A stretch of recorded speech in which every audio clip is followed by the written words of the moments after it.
Hi, my name is Imtiaz Hussain. I'm a senior escalation engineer supporting Microsoft Windows Azure. Today, I'll be talking about Windows Azure Diagnostics, how it works, and how it can be configured. Windows Azure Diagnostics enables you to collect diagnostic data from an application running in Windows Azure. Windows Azure Diagnostics fulfills two design requirements introduced by the Windows Azure scale-out architecture. One, to save diagnostic data that would be lost during a re-imaging of the instance, and two, provide a central repository for diagnostics from multiple instances. Using Windows Azure Diagnostics, you can collect diagnostic data off of multiple instances at once.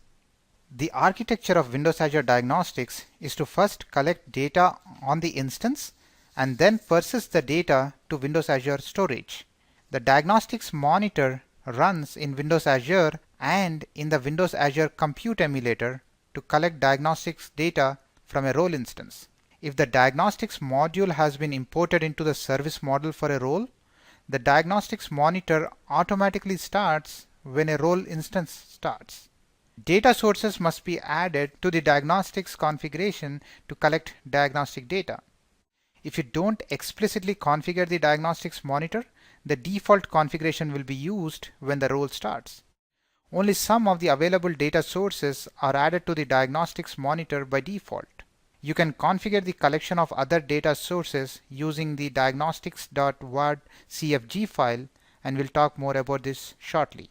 Diagnostics data will be collected and stored on the role instance but will not be persisted to storage unless you specify a storage account in the service configuration.cscfg file. After the diagnostics data is collected, it can be transferred to a Windows Azure storage account for persistence. Transfers can either be scheduled or on demand.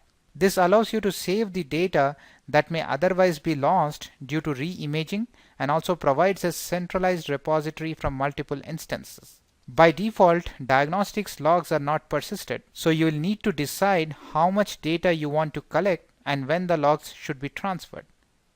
Windows Azure Diagnostics can be configured using several different mechanisms as listed here in the precedence order for how the diagnostic monitor applies configuration information. The preferred mechanism is to configure diagnostics using an XML configuration file called the diagnostics.wad.cfg. Using this approach, the diagnostics file completely defines the configuration and it can be updated and redeployed at will. Using the config file approach has other advantages over programmatic approach. For example, diagnostics starts before the onStart method is run, so errors in startup tasks can be caught and logged. Another advantage is that the changes to diagnostics configuration do not require the code to be rebuilt. A control configuration blob will be created for each role instance whenever a role without a blob is started.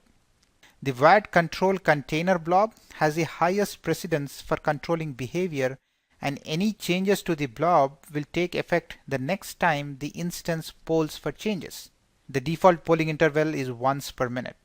The set current configuration method updates the WAD control container blob directly and will result in a new configuration taking effect on the next polling interval.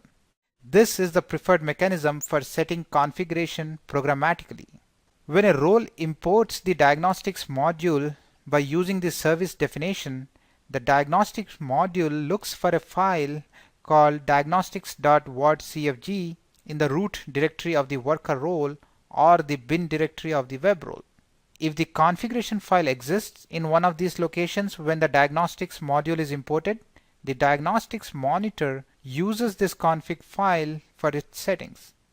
The default configuration will be used if none of the above approaches have been used to update the configuration. By default, Windows Azure Logs, IIS logs, and Windows Azure Diagnostic Infrastructure logs are collected locally but are not persisted to storage. After you have deployed a cloud service, you can remotely change the configuration of the diagnostics monitor. Once a diagnostic monitor is started, it will continuously poll storage for a special file that gives it its configuration. You can update this file locally on your machine either manually or using Diagnostics API, and save it to the storage container, and the role will pick it up during the next polling interval and update itself. Here are some useful links. In this talk, we have looked at an introduction to Windows Azure Diagnostics and its configuration mechanisms. Thank you.